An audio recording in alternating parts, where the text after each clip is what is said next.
Good morning and welcome to all of you to this webinar on effective distributed scrums for teams that are distributed and that are in principle following the scrum methodology. For the teams to be successful and effective, it is important that the teams are well connected with each other and with the work with which they are involved in. It is important that there is a good amount of knowledge that is distributed among the team members of a Scrum team so that all of them are well aware of the details of the user stories and they are also well aware of the objective of a particular Scrum in which they are working at any point of time. It is very important that teams uh, are able to communicate with each other frequently, and it is also important for a great level of transparency, especially when it comes to the status of Scrum at any point of time during the life cycle of the Scrum. So these are the four important aspects that is required for teams to be effective, especially when they're working in a distributed environment. We are happy to present to you the solutions offered by Swift Enterprise that will basically take these four aspects into consideration and enable teams to be effective, especially in their distributed scrums. Moving forward, before we get into the solution, just would like to give you a brief introduction on Digite as an organization. We are a product organization incorporated in the year 2002 and headquartered in Cupertino in USA. From day one of our inception, we have been a product organization that provides solutions for IT project and delivery governance.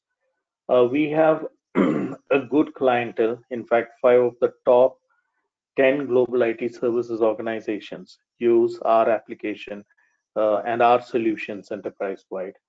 We have in excess of 150 customers who use our solutions, and we have in excess of 1 million users who have licensed to use our solution across the globe. Our customers range from typical IT services organization to product organizations to corporate IT organizations.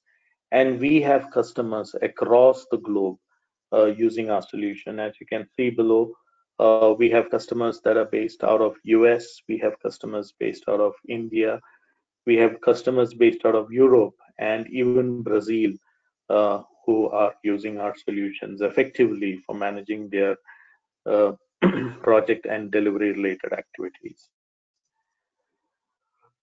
Swift and Digite organization has multiple products. Like I mentioned to you before, our focus has been in the area of project and delivery governance. And towards this, we have developed multiple products that caters to the same need. And these products can be used by different teams depending on their need at any point of time. Swift Enterprise is a flagship product. It is an enterprise class solution which basically enables execution of multiple types of projects. It could be your traditional waterfall project, it could be a hybrid agile project, it could be an agile project, it could be a support and maintenance project. So projects following different life cycles, different workflows, different methodologies, different requirements of metrics and measures can basically be tracked in one integrated solution, and that is what Swift Enterprise solution is all about. In fact, in today's webinar, we would be showing you the agile capabilities that is available in Swift Enterprise and show you how it can be effective in managing distributed scrums. Swift Kanban is a product that has imbibed the core Kanban principles, and it can be used by teams that are focused on Kanban methodology. So the Kanban product has a very high level of visualization capability that can be used by Kanban teams to visually see the progress of work. And it also has built-in advanced Kanban analytics that can basically be used to determine the cycle time or the lead time or the throughput that for a particular team at any point of time. Swift Ease is an enterprise solution that can be that is primarily being used by teams that follow the Scrum methodologies. The application has been configured to such an extent that it supports Scrum, it supports the guidelines, the principles, and the Scrum method. So if there are organizations that would like to scale their Scrum practice at an enterprise level, then Swift Ease is a solution that can be considered.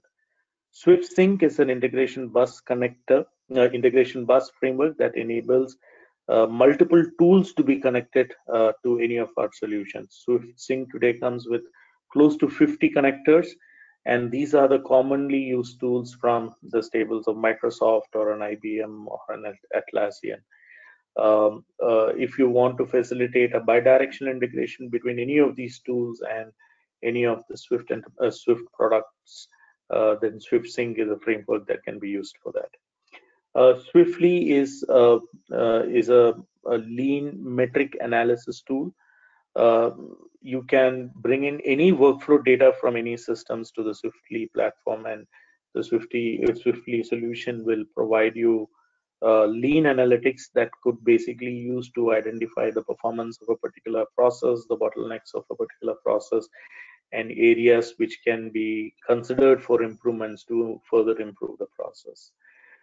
Rishi is our latest product. It is a enterprise class AI and ML platform that predicts the outcomes of projects. So the outcomes can range from predicting the schedule of a project, predicting the budget or profitability of a project, and also predicting if a particular release would stick to its commitments in terms of what was scoped to be delivered in that particular release.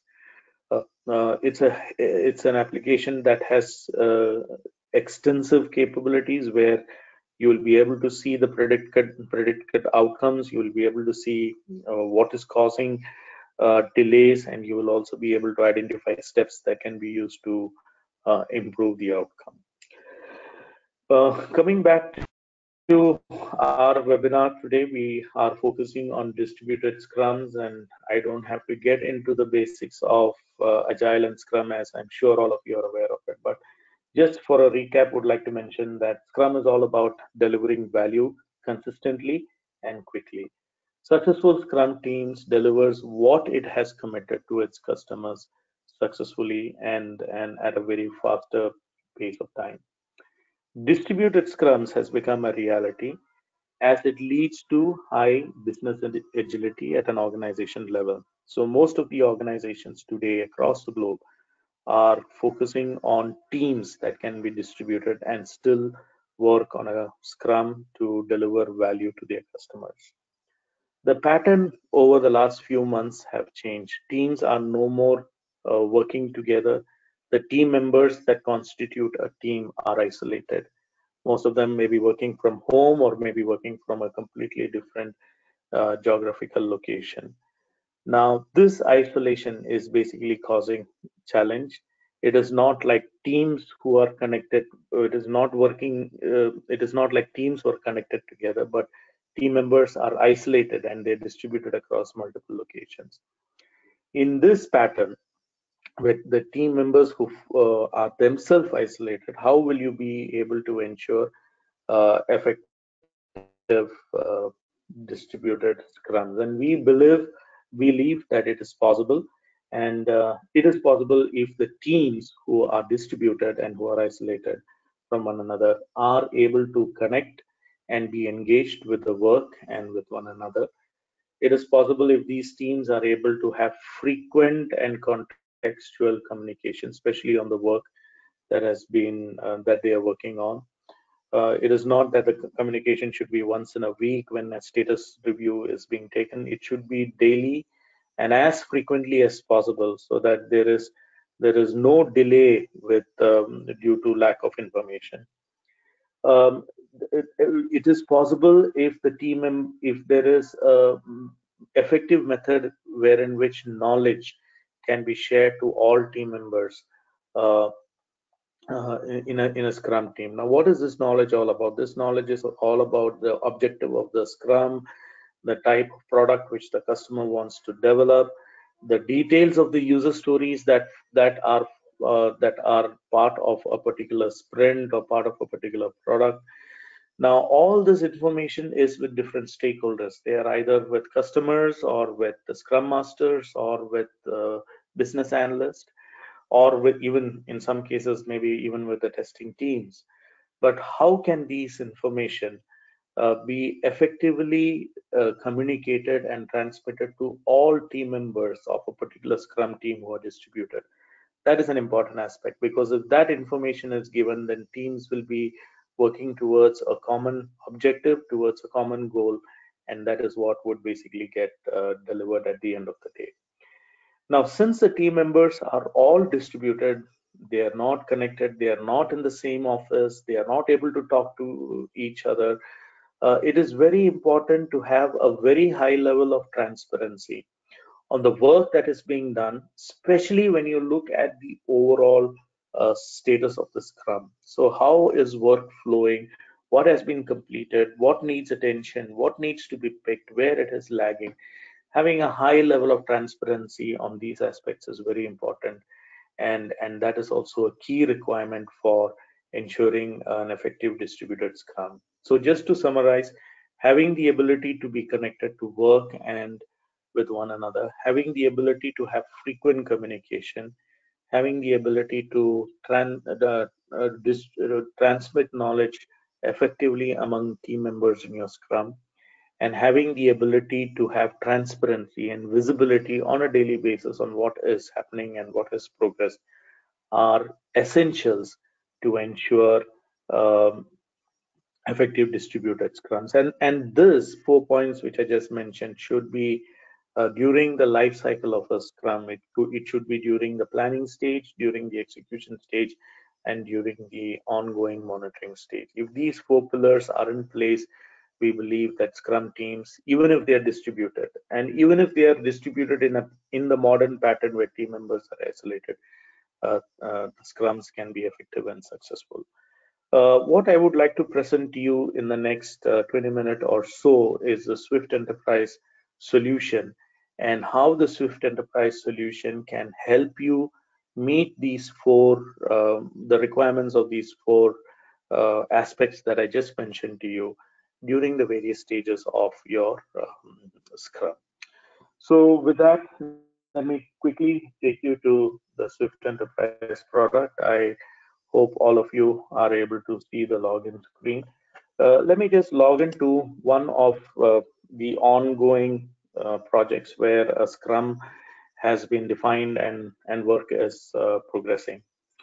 So the moment you log on to the application, you will be able to see that all the key aspects of features or modules that is required to run a Scrum project is available in the Swift Enterprise platform. So you can basically define your releases, you can define your sprints, you have the ability to set up teams and epics, and you can also set up your backlogs. Your backlogs can comprise of various types of work items. It can comprise of functional user stories, technical user stories, bugs, ad hoc work, and so on and so forth. So there is a high level of flexibility and configurability we provide, wherein you will be able to decide what are the various types of work items that would constitute your backlog.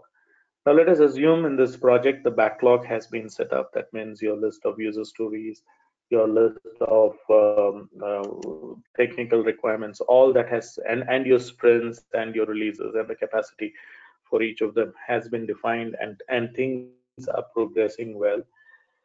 Now, when it comes to the planning stage, now this is where teams should connect.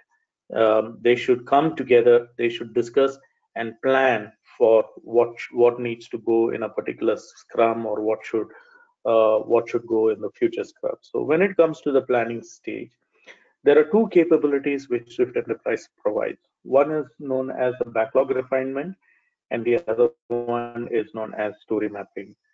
Now we will first look at backlog refinement. So backlog refinement is a method in which you will be able to see your backlog items. There are methods provided wherein which you will be able to prioritize your backlog items. And once your backlog item has been prioritized, it would basically move to a grooming a process where users where the backlog item prioritized items are groomed. When we say groomed, it means that all the knowledge and information that is required should go to that particular work item so that the Scrum teams can pick it up. And once it has been groomed, then you basically move it to the stage where it can, we call it sprint planning, where it can be planned for the current or the future sprints that is being planned in that particular project. So what this necessarily means is it is a unstructured way of prioritizing. When I say unstructured, what it basically means is you get to see the list of your backlog items, and then you go to each of these backlog items, and then you prioritize these backlog items. Now, let us look at the various visualization that is available over here and how it is going to help Scrum teams to, and how these visualization is going to help Scrum teams to be connected, to be transparent, and to facilitate communication. So the first visualization that we have is it gives you the total count of cards that has been defined in this project, and you will be able to see the percentage of cards that has been completed. So close to 920 has been completed. Percentage that is in progress, that is, it is being planned across multiple sprints, and it is being executed. And the percentage of cards that is pending. So you have 419 pending, out of which 374 are in backlog. 18 has been prioritized and it has been moved to the grooming queue, and 27 has been effectively groomed and it is ready for sprint allocation. So if you look at your actual backlog, you basically have a list of 374 work items. Now, the list of that 374 work items is basically shown over here. Now, there are multiple ways in which you can prioritize. You can take the painful method of going through each of these user stories and prioritizing them, or we do provide filters. So at any point of time, say for example, when the team comes, this board can be, zoomed and made available on a Zoom meeting or on a WebEx, and then team can decide that, okay, let us prioritize user stories on the basis of epics. So you can choose a particular epic, you get to see the list of epics, you can choose a particular epic, you get to see the user stories in that epic, and then you can decide to prioritize based on that. Or you can say that, okay, let us prioritize on the base of ranks. I want to look at all user stories between the rank 1 and 4. That belongs to a particular epic. So you can use a multiple filter combination over here to narrow down the list of 374 to a sizable number, and then from that number you can get into the details and prioritize the user stories. That is one way of doing it. The second way of doing it is of prioritizing is we do provide a functionality in this visualization known as grouping. You can group your backlog item based on multiple parameters, and these parameters are all configurable.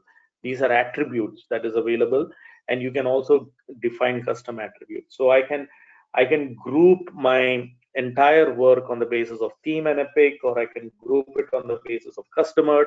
I can group it on the basis of modules and priority and so on and so forth. So I can, based on the attributes I have, the team has, and based on the importance, you can basically set up your own grouping. So what we have done for this demo is we have done a grouping which is purely based on themes and epics. So you're able to see that there are 4 themes in this project. That is, app based seller details is a theme, and then product recommendation is another theme.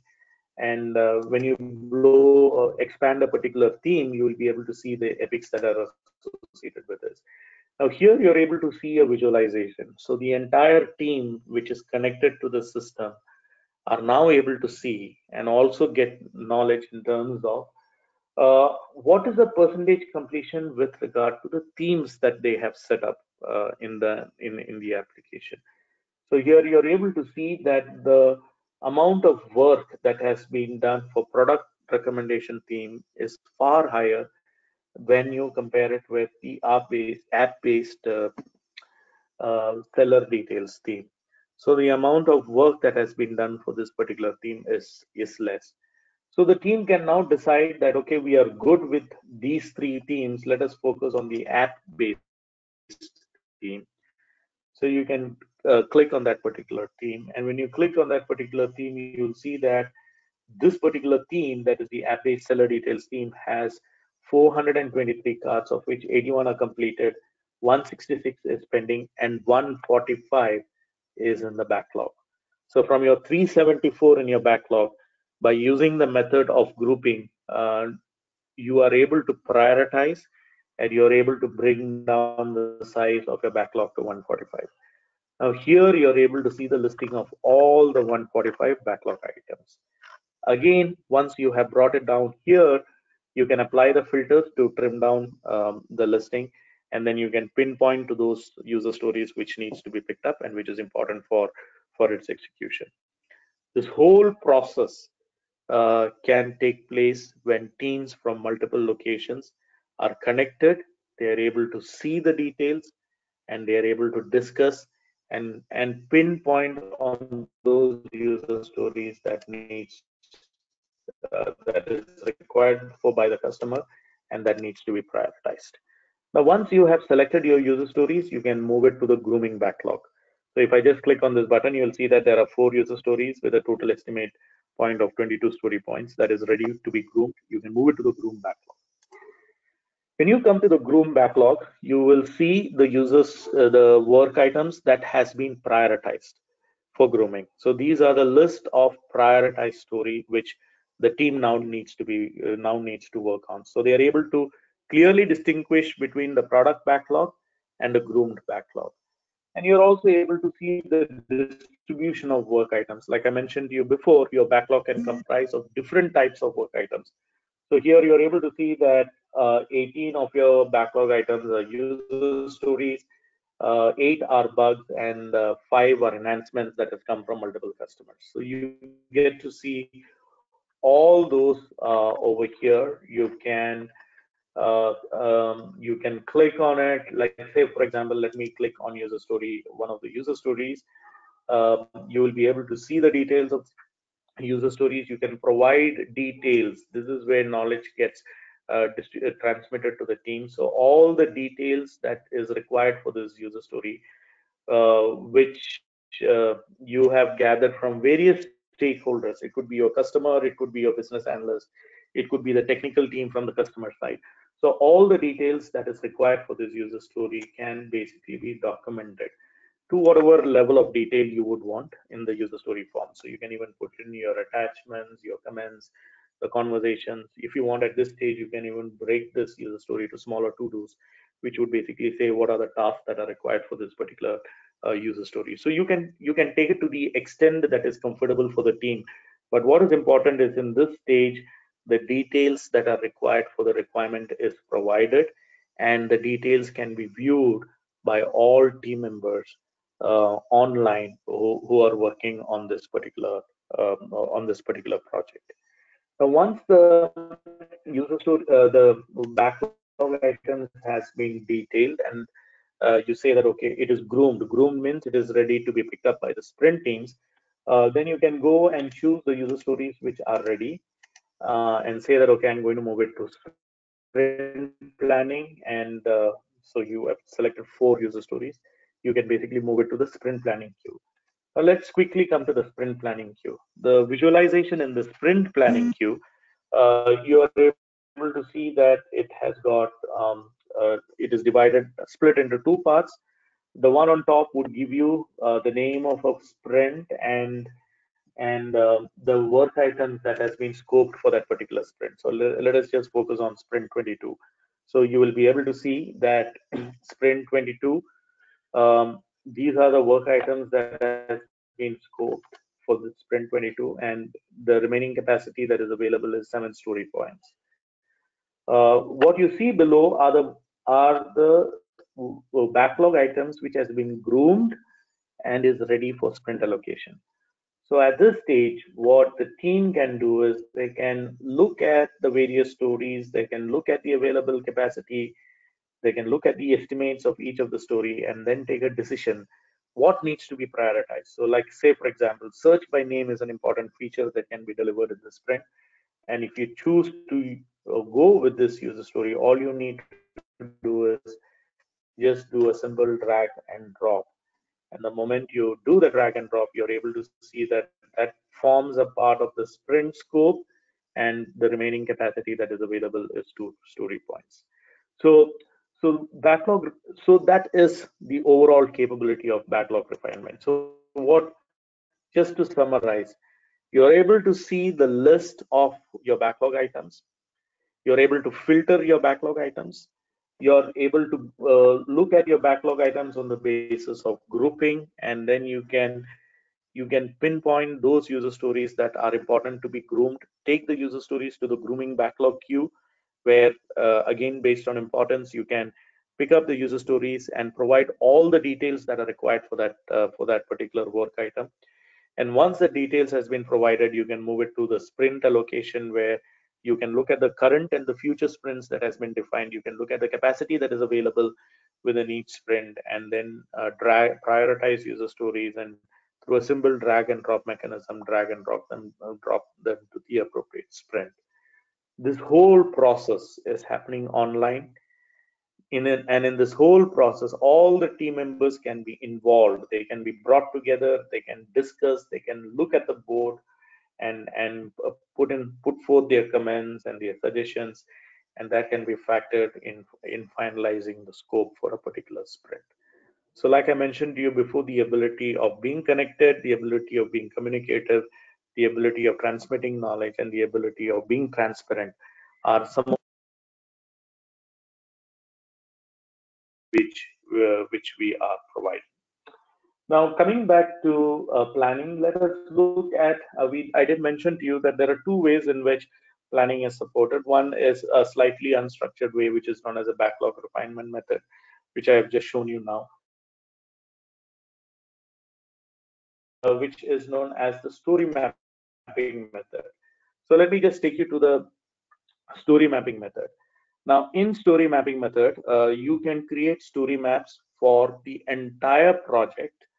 So it is a much more structured way of breaking down your themes to epics to user stories. So you can build a story map for the entire project, or a particular project may have 4 to 5 critical modules, and each of these modules by themselves are very large. So you can build story maps for separate story maps for each of these components or each of these modules. Now that is flexibility which we provide to you, and you can choose you can choose the option based on the needs of the project. So here is an example where a large project is broken down to 4 story maps. The project has 4 story maps, and each story map is corresponding to a component or is corresponding to a particular module. Now, let me just take you to one of the story maps that has been configured. So you'll be able to see, as you can see here, it has a visual board. And this visual board basically has 3 lanes. Lane 1 is where you can set up your themes. Lane 2, you can set up your epics. And lane 3 is where you define your backlog work items. It could be user stories, enhancements, or technical stories, and so on and so forth. Now, the way in which story map works is you can define your horizontally, you can define your themes and place it in sequence of their importance. So the most important theme will be MS theme integration, as you can see here, and the next important one is Zapier integration. The next is mobility, and so on and so forth. So horizontally, you are having the ability to sequence your themes or your epics or your user stories in sequence of their importance. Vertically, you're able to break down the work item to granular components, which can then be picked up by teams and allocated to sprints. So in this example, you're able to see that, let's focus on the first theme. You're able to see that the theme MS Team integration is broken down to epics, and then the epics are further broken down to user stories, and you will be able to see those details, the relationships between a theme and an epic and user story on the basis of the work item code that is being provided against each card. Now, one important aspect that the story mapping brings into account is when you're breaking a theme to the next level, which is the epic. It says that you need to consider the personas who are going to consume that service. So, like in this example, you will see that for this particular MS Team integration or for this particular product, there are three persona profiles that are going to consume its service. One is the initiator, the other one is the consumer, and the third one is the administrator. So these are the three persona profiles who are going to consume this particular service. So when you're breaking your themes to epics, the recommendation is that you break it on the basis of the persona. So the theme MS team integration is broken down to two epics, which is required for the initiator persona. It is further broken down to two epics, which is required for the consumer persona, and so on and so forth. So the breaking down of to the next level is going to be persona specific. So you're basically having the ability to break it down based on the people who are going to consume that particular service. And then once an epic has been defined, like say for example, let us look at this epic 1.1 action API, you will then be able to break it down to smaller child user stories. So 1.1.1, 1.1.2, 1.1.3 are the three user stories that belongs to this particular epic. Now, once you have broken it down vertically, that means from a theme to persona specific epics, and from persona specific epics to user stories, then you can define your sprint 22 or sprint 23, the sprints that you have defined. And then based on the sequence and importance, you can drag and drop user stories to this particular queue, and say that, okay, in this particular sprint, these are the scope of work items that are basically going to get executed. So what you would see is, if you look at it, it is going to be done in such a way that when you look at it horizontally, it would basically show a set of user stories across your themes, which is delivering some kind of value or some kind of functionality to the end users.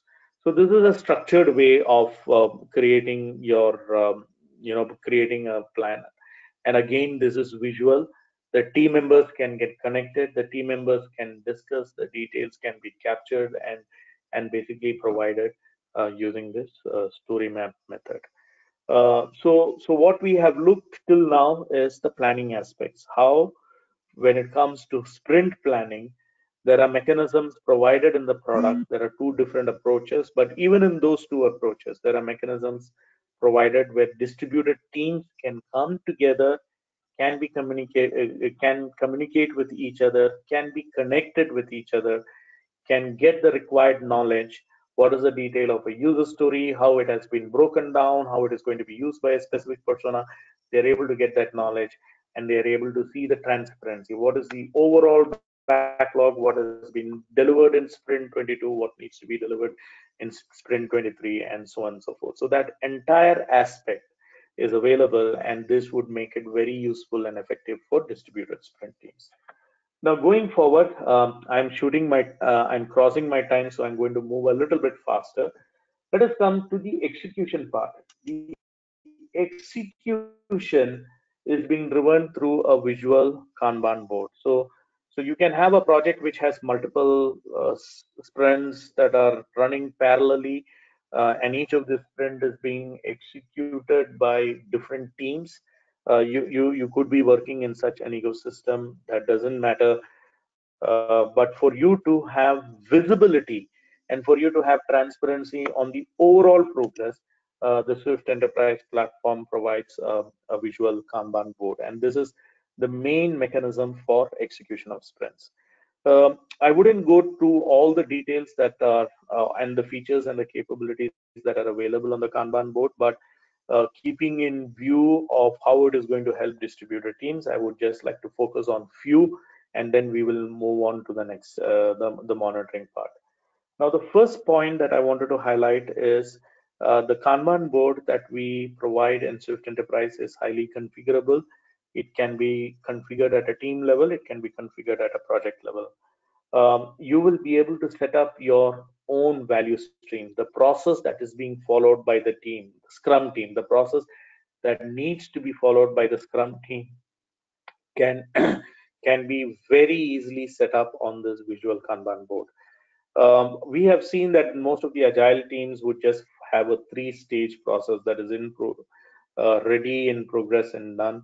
But if you look at the board which you see here, it is definitely much more detailed. So the actual process, once a user story is ready, maybe a team picks it up for design, another team picks it up for writing test cases, then it goes for a development, then it goes for manual testing, then it goes for automation testing, and then it goes for demo, and then closure. So that entire process, the process that has been agreed between you and the customer, can be effectively mapped on the board. So for that, we do provide a board editor. I'm not getting into the details of that, but if you go to the board editor, you'll be able to add your own rows and columns as required. Now, what is the benefit of having this level of a value stream? So let me just we provide different zoom levels. So if you go to the next zoom level, you'll get to see the next details, and then if you come to the last zoom level, you're able to see. So what is the benefit of creating a detailed value stream? Especially when you are in a distributed working in a distributed environment, you will get visibility where your bottleneck is. So if you see at this particular board, you're able to see that the validation is progressing well, the demos are progressing well, but there is a huge choke in the development queue.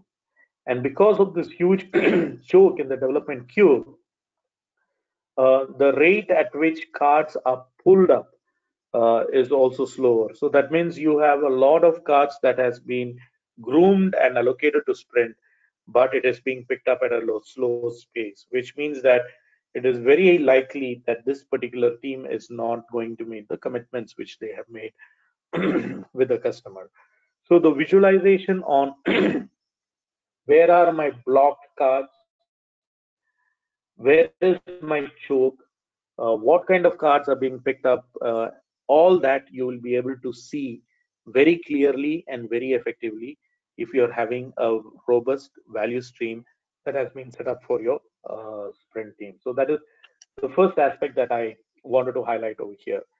The second aspect that I wanted to highlight is all details with reference to a particular work item can be viewed from the board interface itself. Like let us say I want to look at this user story 434. I can drill down, I can see the details of that particular user story from the board itself. I can see the history of comments. I can see attachments if anything has been posted against this user requirement. But more importantly, I will also be able to see the to-dos, how this user story was broken down to smaller tasks and to whom it was assigned. And the actual and the remaining effort against this to-dos can be entered from this interface itself. You just have to click on this. It will open up a window where you can paste the actual and the remaining effort on a daily basis. And this is basically then taken into account for generating your burn down charts. So all transactions that the team needs to know and do with regard to their execution in a particular sprint life cycle, you'll be able to do it through the visual board. We have a powerful filtering functionality. So say, for example, you have a lot of cards on your board, but you want to filter. You want to see all cards that belongs to a particular owner. So you can choose that owner and then set the filter. So you will only see those cards. Like say, for example, if I want to just set up this filter, you will now see that it will only show the cards that belongs to that particular as a team member, as you are able to see now. So all this capability, you can filter it based on team member, you can filter it based on multiple other parameters or attributes. So it could be sprint, it could be release, it could be team, it could be to-do owner, it could be based on customer, it could be based on epic or module, and so on and so forth. You can basically go ahead and set up those filters. So there is a powerful filtering functionality that is available, which again If the team is distributed and connected and you want to have a quick review, these capabilities are useful. Apart from this, we also have a capability known as a legends capability, which basically helps you to paint colors and identify work items at a quick glance. Like say, for example, I want to right now I have set colors on the basis of sprint. I want to set colors on the basis of releases.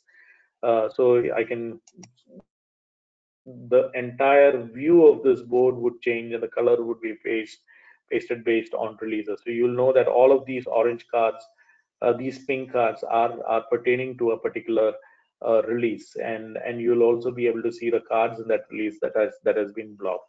Again, the legend functionality, it is available for any attributes. It can be releases, it can be customers, it can be modules, and so on and so forth. It is available across any of the attributes or parameters that you have set up in the on your work definition forms. Now, this entire visual board is available on a mobile device. So, which means that if you quickly want to have a quick glimpse on the project, you don't have to come to the application. You can just launch your mobile app and you will be able to see the entire board on your mobile device. So coming to the second point, that was execution. We are providing a visual board, and this visual board would basically provide a transparency. It also provides the ability for team members to connect. They can connect on the board, chat, and pass comments, and look at the details and start working on it. And all the details and the knowledge that is basically required for that particular work item, you don't have to go anywhere else. It is available on the visual board. Now, one interesting feature that is available, which is a very important feature and which is very much required for distributed teams, is one of the key aspects of a Scrum is to have a daily will come.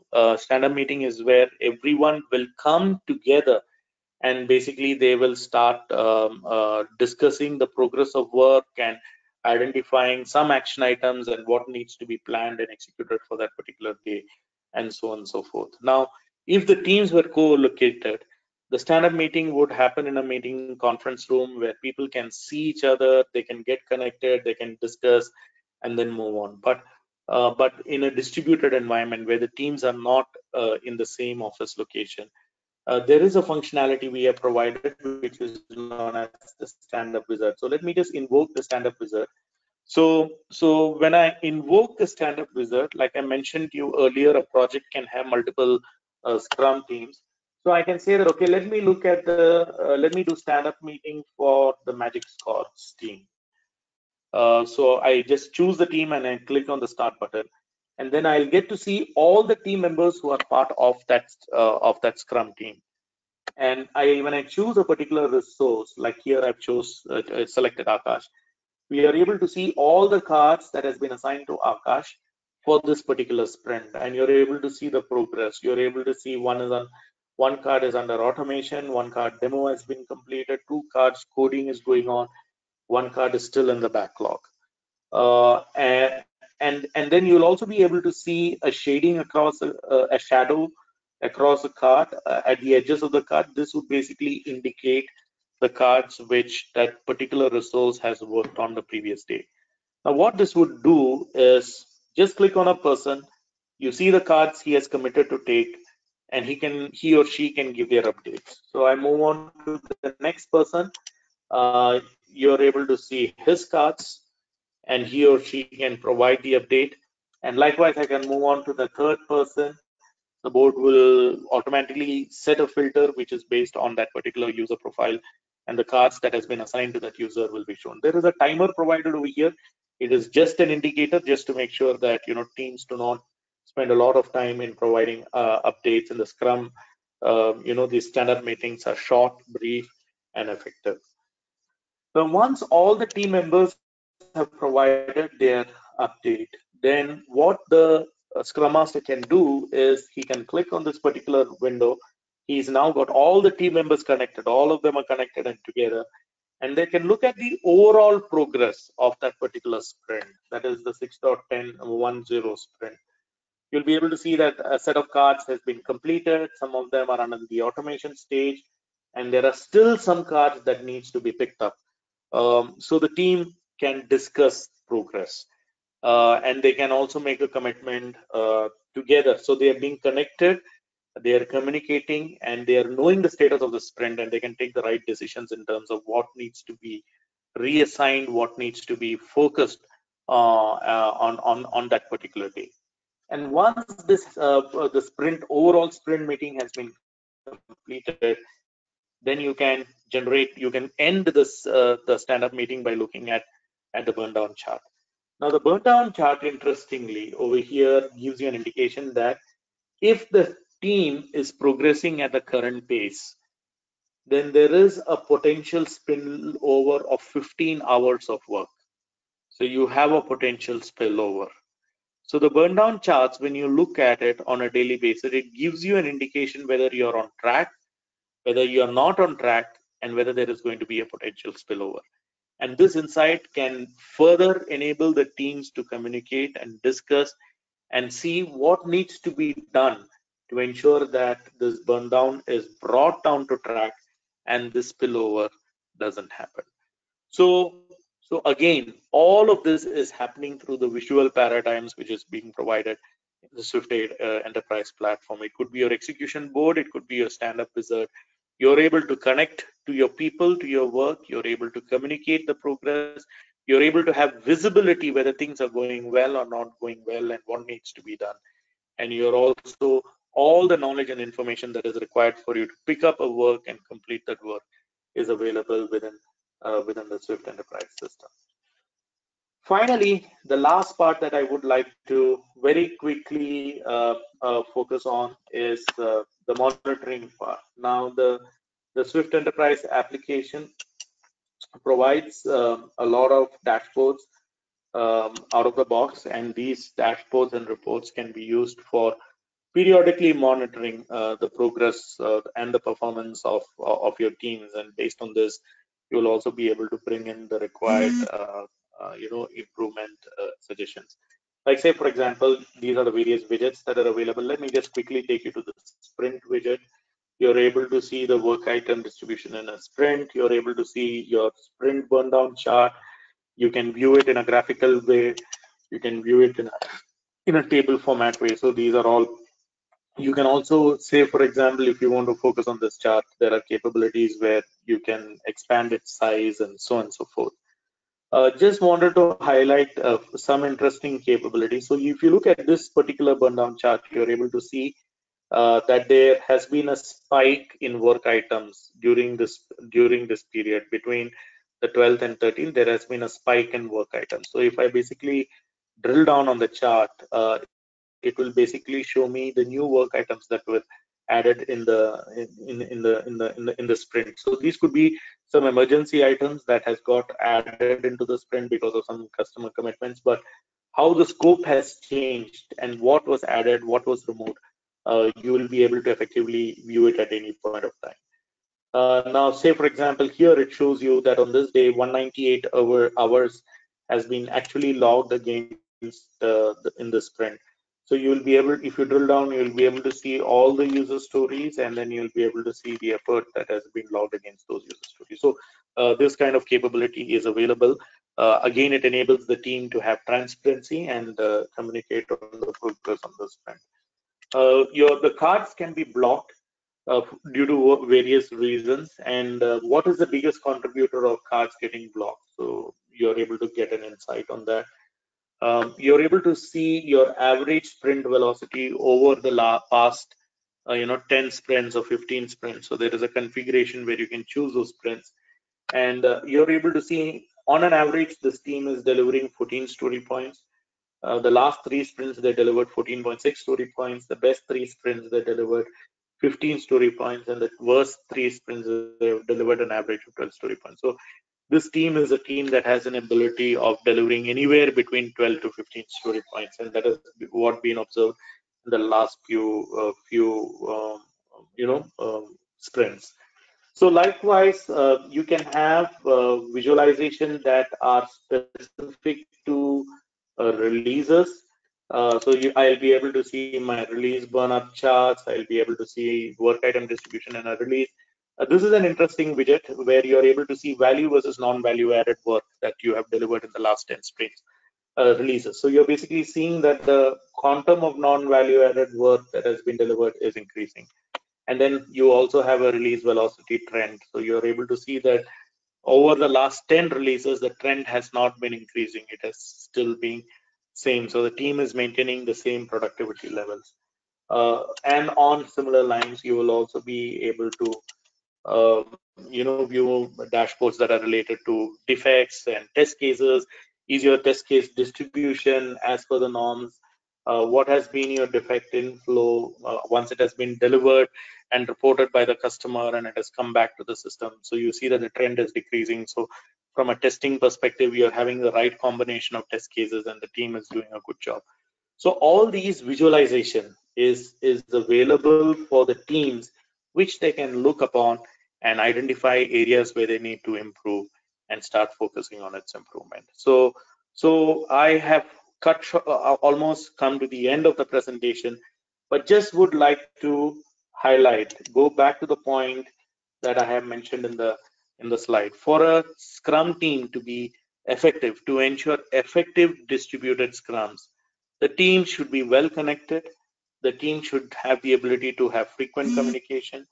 They should be a facility to share knowledge, and they should have the ability to have a great level of transparency on the way how work is progressing. And I have demonstrated to you how all these four pillars are being provided, are being met by the Swift Enterprise Scrum module, be it at a planning stage, be it at an execution stage, or be it at a monitoring stage.